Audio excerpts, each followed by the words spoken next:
तो चलिए बात करते हैं आज के इम्पोर्टेंट मुद्दों के बारे में। सबसे पहला मुद्दा है कि तमिलनाडु के जो चीफ मिनिस्टर हैं मिस्टर M.K. स्टैलिन और जो वहाँ के गवर्नर हैं which is mister R.N. Ravi, तो उन दोनों के आपस में बनती नहीं है। वेल, इस बात को हम कह सकते हैं कि जहाँ पर भी बीजेपी के रूल नहीं है तो उन सभी स्टेट्स में गवर्नर का और चीफ मिनिस्टर का आपस में कुछ ना कुछ इशू चलता ही रहता है। सुप्रीम कोर्ट ने भी अभी बिल्कुल क्लियर किया था कि आप बिल्स को लेकर ऐसे होल्ड नहीं कर सकते। मतलब गवर्नर के पास ये पावर है कि वो चाहे तो बिल्स को होल्ड कर सकते हैं, they can send it to president for further like discussions, but ज़बरदस्ती मत करो यार। सबको समझ में आ रहा है कि आप ज़बरदस्ती रोक रहे हो, ठीक है। गवर्नमेंट की फंक्शनिंग को आप स्लो करने की कोशिश कर रहे हो, तो it's a good step. Let's see क्या होता है। दूसरी खबर आ रही है अयोध्या से।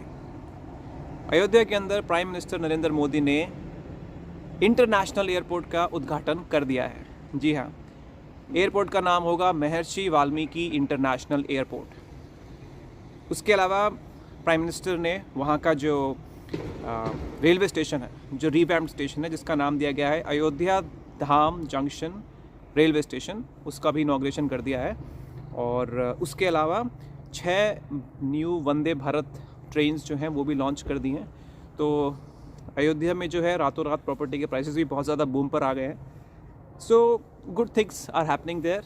राम टेम्पल का इनॉग्रेशन होगा 22 जनवरी को, तब फिर और बात करेंगे। Okay, census. हमारे देश में हर 10 साल बाद एक सेंसस होता है जिसमें ये पता चलता है कि हमारे देश में पॉपुलेशन क्या है, और उसके अलावा भी बहुत सारा डेटा हमें मिलता है जो कि स्टैटिस्टिकली बहुत इंपॉर्टेंट होता है। लेकिन ये जो एक्सरसाइज थी ये लास्ट हुई थी 10 साल पहले, यानी कि ये होनी चाहिए थी 2020 में, 2020 में, लेकिन उस टाइम कोरोना चल रहा था तो बीजेपी गवर्नमेंट ने ये नहीं करवाया और अब इसको पोस्टपोन कर दिया गया है जून 30, 2024, यानी कि इलेक्शंस के बाद। अब इलेक्शंस जो होंगे वो तो अप्रैल और मई के अलाउड होंगे, तो उसके बाद होगा।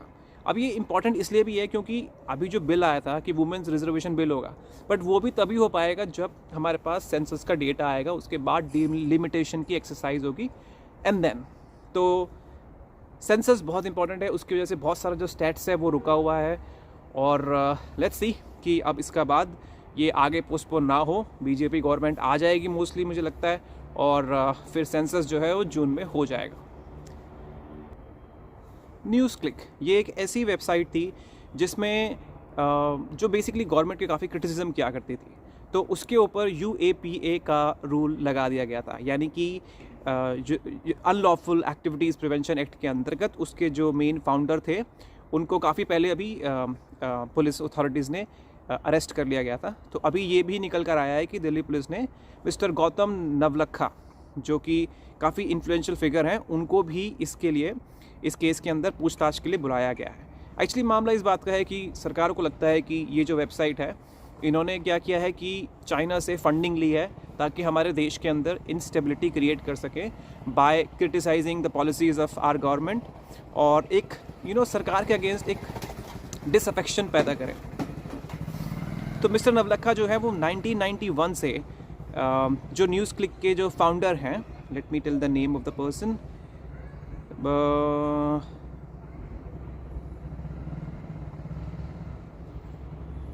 Editor in chief Prabir Purkayastha, ठीक है। तो उनकी जो कंपनी थी उसके अंदर ये भी एक इन्वेस्टर है मिस्टर गौतम नवलखा। तो लेट्स सी अब आगे क्या होता है।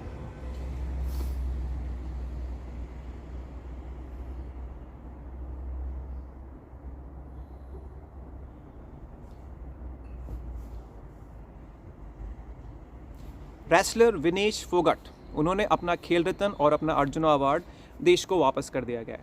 यानी हुआ ये था कि जो 3 हमारे इन्फ्लुएंशियल रेसलर्स हैं, तो मिस फोगट और ओलंपिक मेडलिस्ट जो है साक्षी मलिक और बजरंग पुनिया, ये तीनों मेनली मिलकर एक इन्होंने प्रोटेस्ट किया था गवर्नमेंट के अगेंस्ट। उन्होंने बोला था कि जो हमारी जो रेसलिंग फेडरेशन है उसके जो चेयरमैन है मिस्टर संजय सिंह, तो उसके ऊपर उन्होंने काफ़ी डीप एलिगेशंस लगाए थे कि ये सेक्सुअली जो एथलीट्स हैं उन्हें अब्यूज़ कर रहे हैं, अपनी पावर का बहुत फ़ायदा उठा रहे हैं, और वो खुद एक बीजेपी के एमपी भी हैं। तो बहुत ज़्यादा like the things were not running smoothly. तो उन्होंने इस चीज़ के लिए अगेंस्ट उन्होंने रिवोल्ट किया। बट जो इलेक्शन हुआ वो संजय सिंह का हुआ। संजय सिंह जो है वो भी उनके क्लोज एसोसिएट हैं, तो उनको लगा कि यार हमारा प्रोटेस्ट का तो कुछ फ़ायदा ही नहीं हुआ। तो उसमें हुआ ये कि जो साक्षी मलिक थी उन्होंने तो रिटायरमेंट अनाउंस कर दी थी उसी दिन, और जो मिस फोगट हैं उन्होंने आज अपने मेडल्स जो हैं वो भी सिर्फ कर्तव्य पथ पे छोड़ दिए। मतलब प्राइम मिनिस्टर मोदी के घर जाना चाह रहे थे, उनको रास्ते में रोक लिया गया तो उन्होंने वहीं सड़क पे छोड़ दिए। और उसके अलावा जो तीसरे बंदे हैं बजरंग पुनिया, उन्होंने भी अपने मेडल्स पहले ही वापस कर दिए हैं। तो लेट्स सी सरकार इसके बारे में अब क्या रिएक्ट करती है।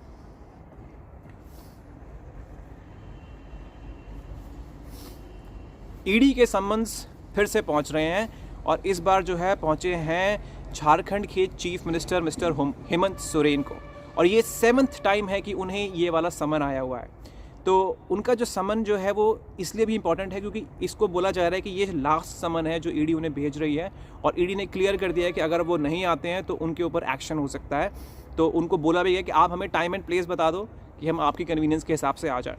तो इसमें जो मामला था वो था the case is related to purchase and sale of tribal land in Badgai area of Ranchi with forge documents. यानी कि इन्होंने कोई ट्राइबल लैंड थी जो परचेज़ करी, जिसमें डॉक्यूमेंट्स जो थे उन्होंने वो नकली डॉक्यूमेंट्स देके या परचेज़ किया है। तो लेट्स सी कि इसमें कितना सच है कितना झूठ है।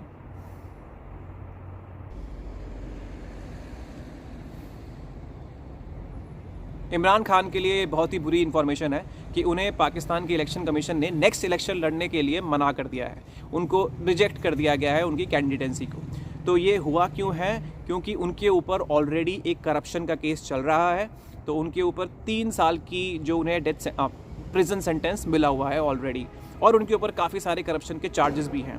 तो ये जो चार्जेस जो है उनकी तहरीके इंसाफ जो पार्टी है उसके लिए बहुत ही हार्मफुल होंगे, क्योंकि और भी कैंडिडेट्स हैं जिन्हें कैंडिडेसी नहीं मिली है।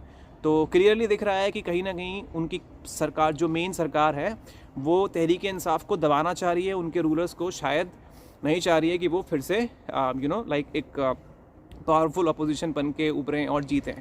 तो उन्हें किक आउट कर दिया गया था अप्रैल 2022, जो मिस्टर खान है उन्हें अप्रैल 2022 में नो कॉन्फिडेंस मोशन डाल के पार्लियामेंट से बाहर कर दिया गया था। तो नाउ लेट्स सी अब नेक्स्ट क्या होता है।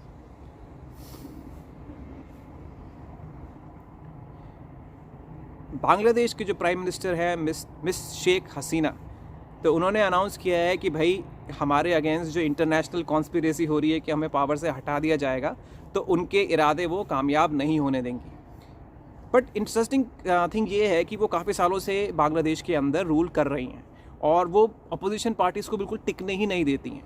तो उनकी जो मेन अपोजिशन पार्टी है बांग्लादेश नेशनलिस्ट पार्टी, जो कि BNP बोलते हैं, जो कि रन होती है उनके जो पुरानी जो प्राइम मिनिस्टर थी मिस खालिदा जिया, तो उन्होंने तो बोल दिया है कि भाई ये सरकार क्या कर रही है, हमारे ऊपर इतने एलिगेशंस लगाती रहती है कि मतलब अपोजिशन को मतलब कुछ काम ही नहीं करने देते हैं। तो उन्होंने बोल दिया कि भाई हम तो ये इलेक्शन बॉयकॉट कर रहे हैं, हम तो लड़ेंगे ही नहीं। और जो मेन सरकार है उनका ये कहना है कि भाई ये जो अपोजिशन पार्टी है BNP, ये तो टेररिस्ट पार्टी है। और जो दूसरी एक पार्टी है जमात-ए-इस्लामी, जिसको जमात बोल देते हैं, उन्होंने बोला ये तो एक ऑर्गेनाइजेशन है जो कि वॉर क्रिमिनल्स की ऑर्गेनाइजेशन है। सो लेट्स सी कि और जो मेन जो पार्टी है दैट इज़ अवामी लीग। तो अभी जो इनके चुनाव होंगे वो होंगे जनवरी 7 में। तो भैया मिस शेख हसीना मुझे लगता है फिर से वापस आएंगी, फिर से बांग्लादेश की प्राइम मिनिस्टर बनी रहेंगी।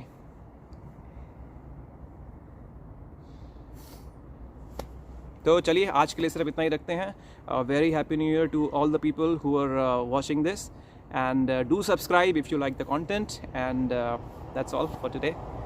Thank you.